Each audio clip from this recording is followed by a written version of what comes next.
Good evening everyone, welcome back to our channel. आज मैं आपके साथ डिस्कस करूंगी स्मिथ रिएक्शन। स्मिथ रिएक्शन क्या होती है और इसकी मैकेनिज्म किस तरीके से करनी होती है वो भी मैं आपको बताऊंगी।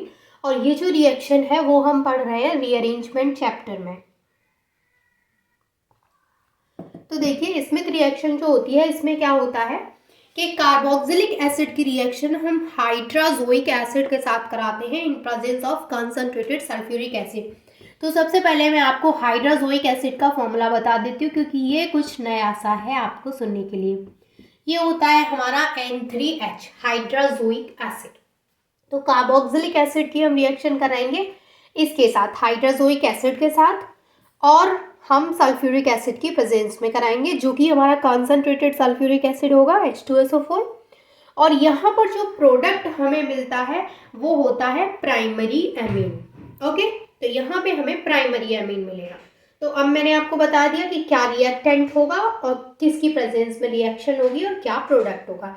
अब हम आते हैं हमारे मेन एग्जाम्पल पे। तो हाइड्राजोइक एसिड का फॉर्मूला मैंने आपको इसलिए बता दिया स्टार्टिंग में क्योंकि हाइड्राजोइक एसिड में जब आपको बोलूंगी तो आपको थोड़ा सा नया लगेगा सुनने में, क्योंकि NH3 तो आप पढ़ते आ रहे हैं लेकिन N3H थोड़ा सा नया है, इसलिए मैंने आपको बता दिया। इसको हम हाइड्राजोइक एसिड के नाम से जानते हैं। क्लियर? अब देखिए, सबसे पहले मैं अगर आपको इसकी रिएक्शन बताऊं तो इसमें रिएक्शन में क्या होता है, सबसे पहले हम यहाँ पे एग्जांपल लेंगे कार्बोक्सिलिक एसिड का।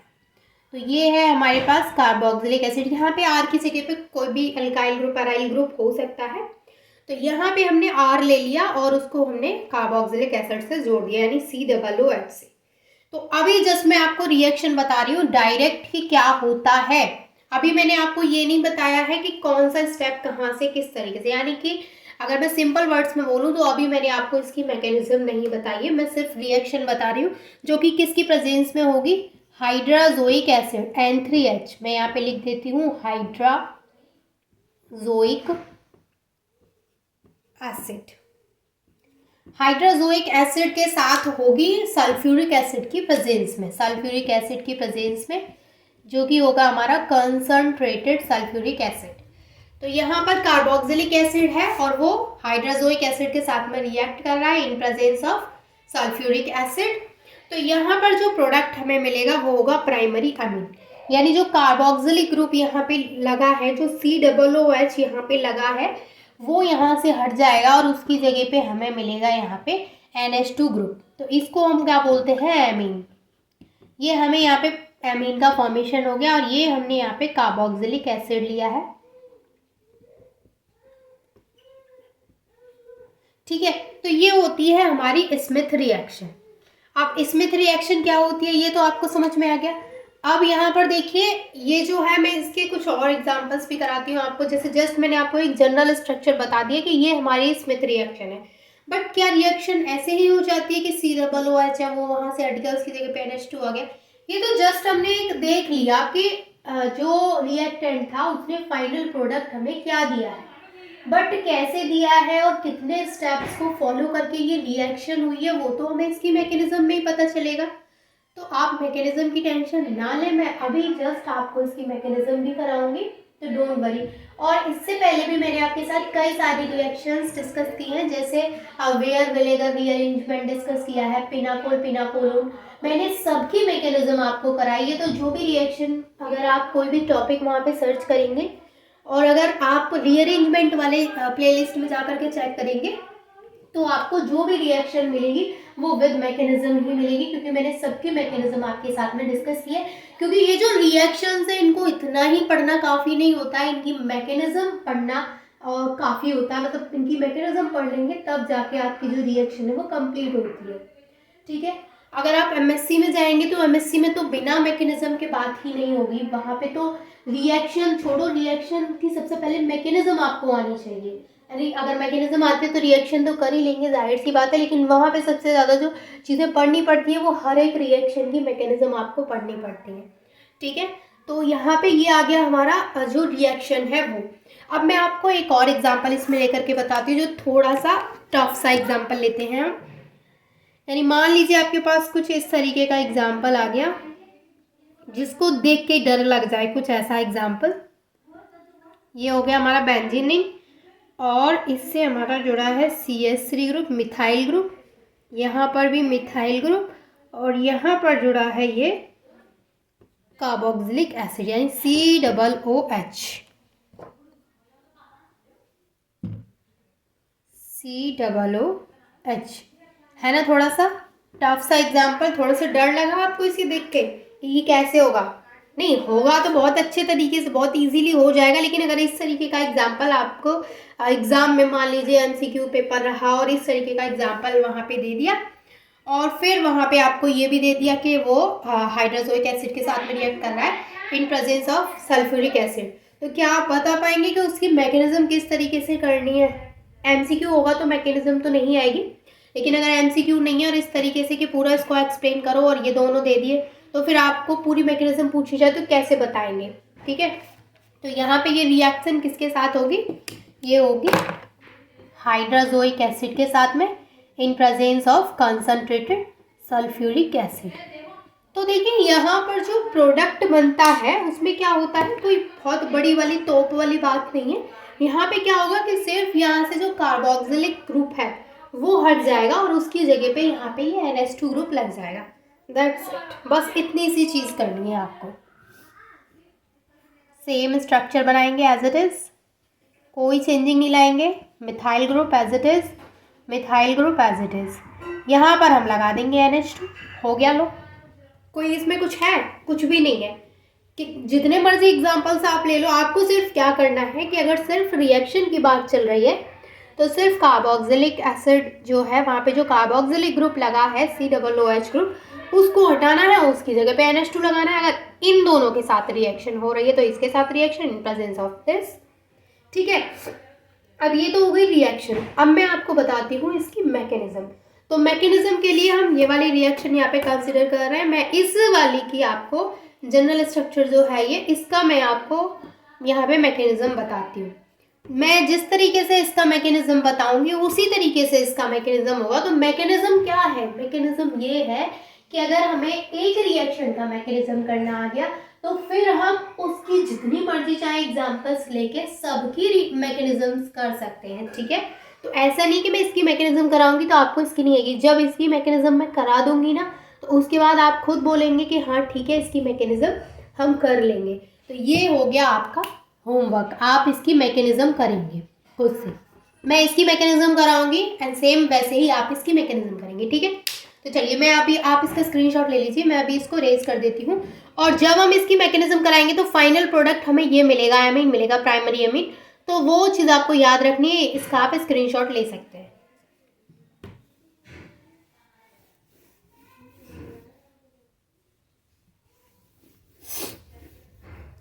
अब हम इसकी मैकेनिज्म यहाँ पे समझेंगे। ठीक है, तो सबसे पहले हम यहाँ पे जो हमारा रिएक्टेंट था वो यहाँ पे लिखेंगे। तो वो था RCOOH, यही था। अभी मैं इसको थोड़ा सा रीअरेंज कर लूँ। किस तरीके से? ये जो COOH है मैं इसको इस तरीके से, मतलब रीअरेंज मैंने वैसे नहीं किया है कि कोई पोजीशन मैंने चेंज किया, मैंने जस्ट रिएक्शन को थोड़ा अच्छे से समझने के लिए इसको इस तरीके से लिख लिया है। अभी भी तो ये RCOOH है, बस मैंने यहाँ पे दिखा दिया कि इन दोनों के बीच में डबल बॉन्ड है, यहाँ पे ये OH इस तरीके से जुड़ा है। अब देखिए ऑक्सीजन पे क्या होते हैं? लोन पेयर ऑफ इलेक्ट्रॉन्स होते हैं। फर्स्ट स्टेप जो होता है हमारा वो है रिवर्सिबल स्टेप। इस स्टेप में क्या होगा कि H+ आएगा और ये H+ के साथ में रिएक्ट करेगा। तो ये जो H+ है वो इस ऑक्सीजन पे आकर के अटैक करेगा। तो जब ये H+ यहाँ से आएगा और इस ऑक्सीजन पे अटैक करेगा इस तरीके से, तो हमें जो नेक्स्ट स्ट्रक्चर मिलेगा वो होगा हमारा RC11O। ये ऑक्सीजन, इसके साथ ये H जुड़ गया और H, और इस पे क्या आ गया? Positive charge. जब भी ऑक्सीजन 3 बॉन्ड बनाता है तो उस पर प्लस चार्ज आता है और उसको हम ऑक्सोनियम आयन बोलते हैं। Is that clear? ये मैंने आपको अपनी हर एक वीडियो में काफ़ी बार बताया है, क्योंकि जब भी हम मैकेनिज्म कर रहे हैं इस चैप्टर में, जितनी भी मैकेनिज्म है हर किसी में यहाँ पे ऑक्सोनियम आयन बन रहा है। तो मैं हर बार आपको बता रही हूँ कि इसको हम ऑक्सोनियम आयन बोलते हैं। जब ऑक्सीजन 3 बॉन्ड बना रहा है उस पर प्लस चार्ज है तो हम इसको ऑक्सोनियम आयन बोलेंगे। अब यहाँ पर क्या होता है कि जो ऑक्सोनियम आयन यहाँ पे बना है ये जो स्टेप है वो रिवर्सिबल है, ठीक है, ये रिवर्सिबल स्टेप है यहाँ पे। अब यहाँ पे क्या होता है कि ऑक्सीजन पे आ गया प्लस चार्ज। अब ऑक्सीजन यहाँ से क्या करे, क्योंकि प्लस चार्ज आ गया, अब ये अपने प्लस चार्ज के साथ खुश नहीं है, जाहिर सी बात है। तो अब ये क्या करेगा, यहाँ से ये वाला जो इलेक्ट्रॉन है वो इसके ऑक्सीजन के पास चले जाएंगे। अब ये वाला जो इलेक्ट्रॉन ऑक्सीजन के पास जाएंगे, इसका मतलब क्या है कि ऑक्सीजन यहाँ से बॉन्ड ब्रेक करेगा, और बॉन्ड ब्रेक करने के बाद ये H2O बन के बाहर निकल जाएगा। तो ये जो स्टेप है हमारा, ये स्लो स्टेप है, जिसमें कि -H2O निकलेगा, ये इसको बोलेंगे हम स्लो स्टेप। इसमें क्या होगा, ये H2O बाहर निकलेगा। अब ये H2O बाहर निकल जाएगा और ये स्लो स्टेप है, तो यहाँ पे जो हमें प्रोडक्ट मिलेगा वो क्या होगा, ये R एज इट इज़ रहेगा, ये carbon double bond oxygen as it is रहेगा।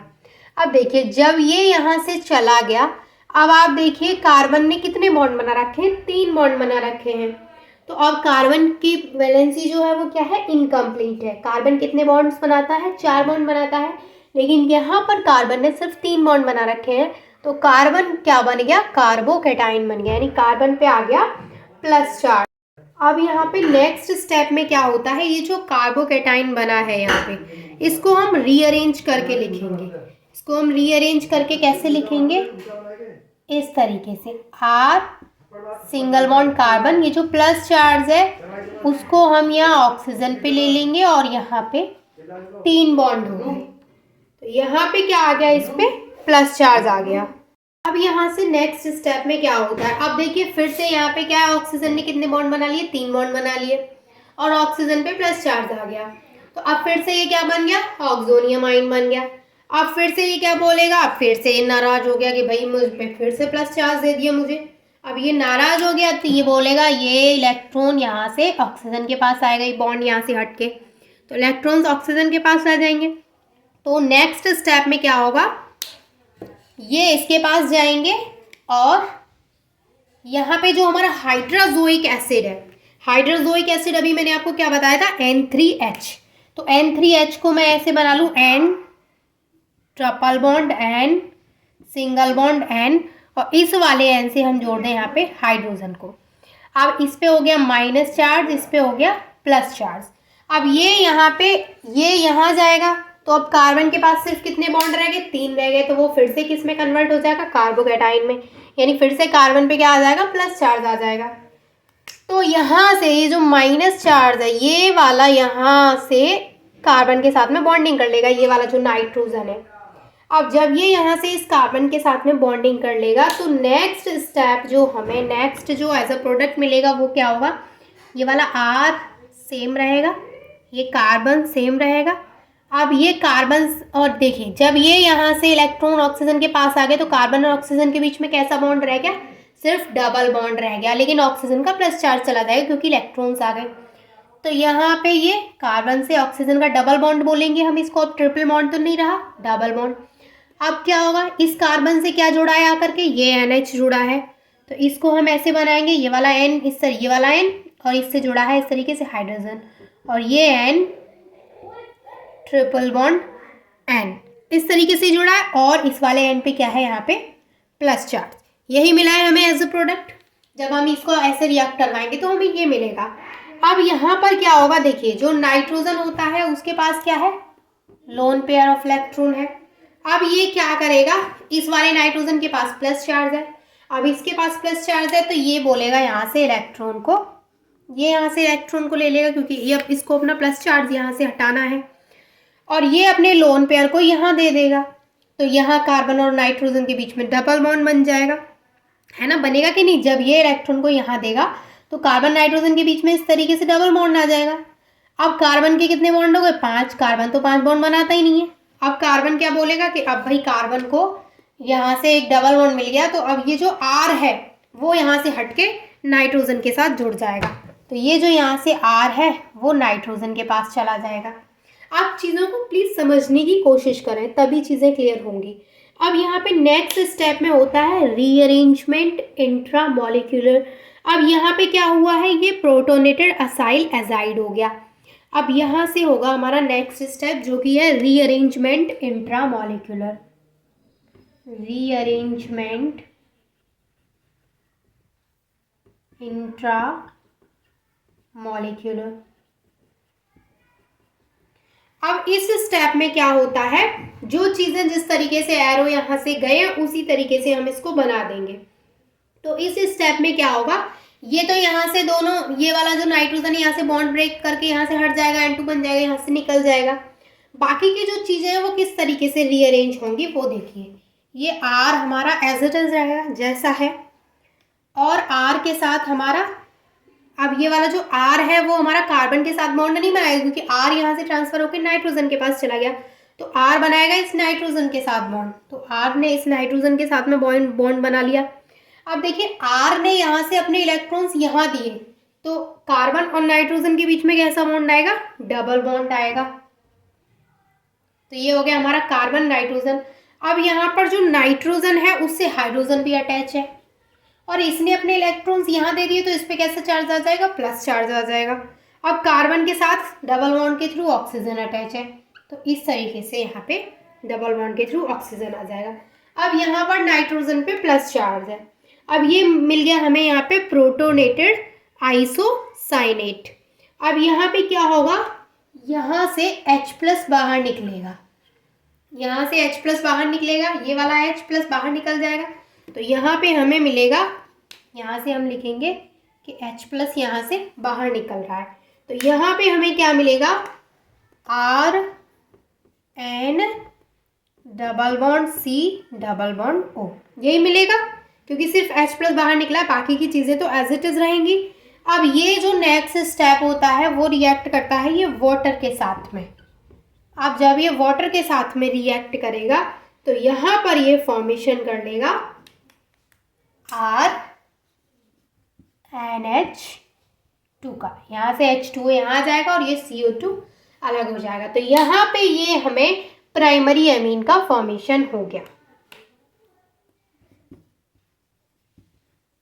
अब देखिए, जैसे मैंने आपको इसकी मैकेनिज्म बताई है वैसे ही आपको उसकी मैकेनिज्म करनी है जो मैंने आपको होमवर्क में दिया था। तो आई होप कि सारे स्टेप्स मैकेनिज्म के आपको अच्छे से क्लियर है। कोई भी डाउट है तो वो आप मुझसे कमेंट करके पूछ सकते हैं। And thank you so much for watching this video.